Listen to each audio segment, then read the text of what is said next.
interesting if you compare Australia with New Zealand and Canada, both of whom had a very significant bubble up, but then actually pulled some of the levers to bring migration down and to get a grip on some of those property exuberances, and looking also investors as well. And guess what? Property prices in New Zealand are down more than 16% from their peak.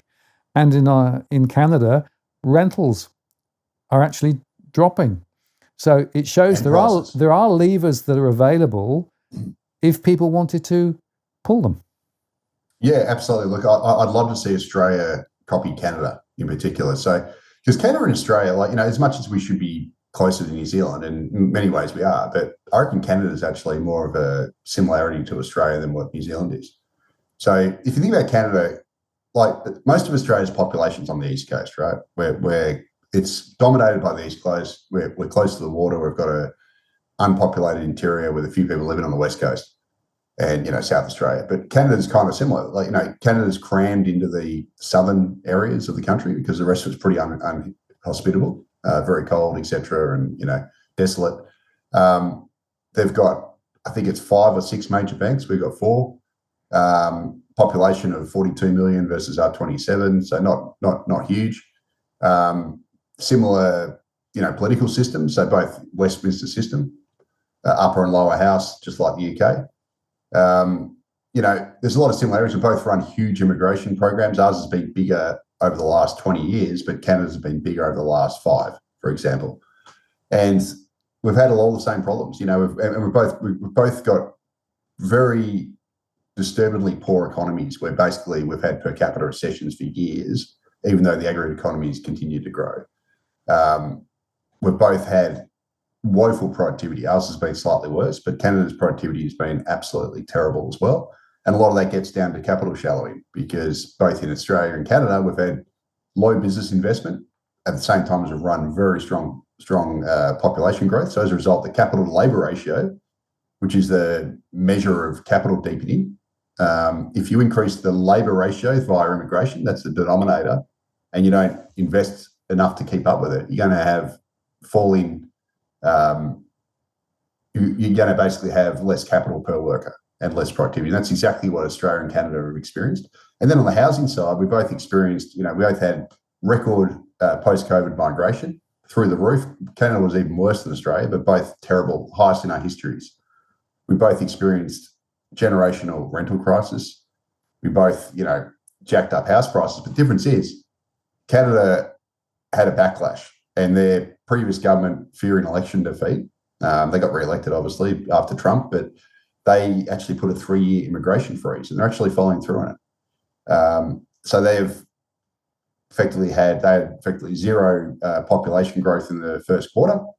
In the fourth quarter of last year, they had near zero population growth. Mark Carney is the new Prime Minister who took over from Justin Trudeau, same party, the Liberal Party, which is basically the same and similar to our Labor Party, the left-leaning party, has committed to continuing this 3-year population freeze. The opposition leader, which is effectively their Liberal Party, they should have won the election, but after Trump arced up and threatened Canada, they likened him to Trump because he was the Conservative leader. He was the Conservative side. He has been calling for immigration cuts, so to actually send people home, right? He actually wants population reduction now. But regardless, Canada has frozen their population growth, and as a result, their property prices have fallen quite sharply, and their rents, they've experienced something like 8 consecutive months of falling asking rents. So they are actively solving their housing crisis by not growing the population and allowing construction and everything else to catch up. New Zealand is a bit different. So New Zealand has just had an absolutely crap economy, and their immigration has plunged to a 2.5-year low. So it's, very, very low, about half what it was, I think, pre-COVID. So it's, historically lowish levels, like not low in if you take the very long historical, but certainly low in comparison to the last 20 years. And New Zealand now, not just because of this, they also clamped down negative gearing, did a whole bunch of other policies, but New Zealand, after experiencing the sharpest house price rise in the advanced world during the pandemic, has actually seen all of that retrace. And their real house prices now are back to 2019 levels. So they experienced an epic boom and then an epic bust in house prices. Their rents, the rental inflation's also stalled. So housing is getting rapidly more affordable in New Zealand because prices have fallen at the same time as interest rates are coming down. So now New Zealand is looking at affordable housing. The problem with New Zealand, though, Martin, is that their government, they have a conservative government now. Chris Luxon, he's an ex-CEO, and he's a business guy, right? He unfortunately has announced 3 policies to ramp up immigration and the worst type of immigration. So he's announced that he basically wants to expand parental visas into New Zealand. So that's basically allowing migrants who are in New Zealand to bring over their elderly parents, which is just moronic policy. It's going to age the population. It's going to add to infrastructure and other pressures, housing pressures a bit. But it's also going to cost the New Zealand taxpayer oodles of money because those people aren't going to work, but they're going to draw on infrastructure and services. And New Zealand has a crowded hospital system like everywhere else in the UK, Australia, Canada, everywhere. So the last thing you want to do is add a whole bunch of old people using that hospital system. But Luxon wants to do that. He's also announced that he wants to ramp up golden ticket visas. Now, that's effectively allowing so-called wealthy people to buy residency in New Zealand. Now, those golden ticket visas, the Productivity Commission of Australia, we had a similar program, called for their abolition years ago because they tend to attract older people who cannot speak English and they're used as conduits for money laundering. Well, New Zealand wants to ramp those up. Pretty stupid policy. At the same time as they also want to ramp up international students. So I should say non-genuine international students. So they've announced that they're going to expand work hours for international students from 20 hours a week to 25 hours a week. And the idea there is to encourage a whole bunch of students, primarily from South Asia, who tend to come to places like Australia, New Zealand, Canada, etc., for work rights and permanent residency instead of studying. That's their primary goal. They want to attract those people.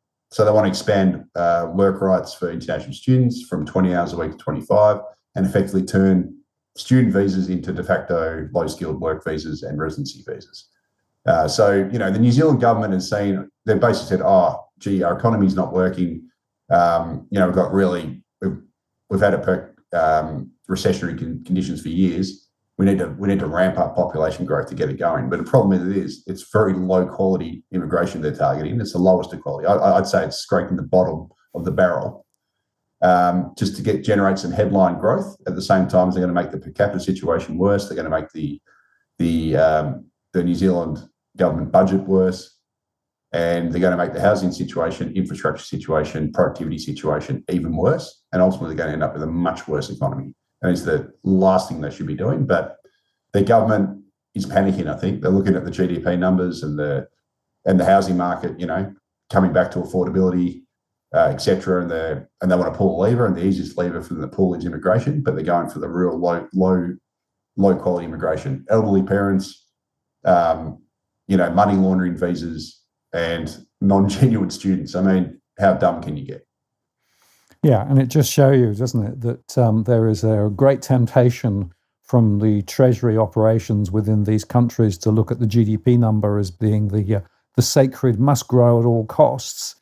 And so when things are looking a bit shaky, what you do is you try and pull the levers, and the migration lever is an obvious lever at one level because you can do it relatively quickly, and the number goes up even if the GDP per capita doesn't go up. And in fact, there's a poll I launched before we started the show. I asked people what they thought we should do about migration in Australia. Somebody said, yeah, you should actually be having a more aggressive option as well as the ones I put up there. But the point is, I'll be interested to see what people think here. To my mind, though, migration is a Ponzi scheme, and migration is part of the quantitative, growth. Yeah, exactly. So, you can QE the money, but you can QE people as well. Yeah, and I'd rather see them QE the money, to be quite frank, because at least with QE the money, it's it blows financial bubbles, but it doesn't affect your traffic congestion. It doesn't force you to live in a shoebox apartment because you can't afford a house and there's too many people competing with you for a house. It doesn't turn your cities into high-rise shoebox, metropolises.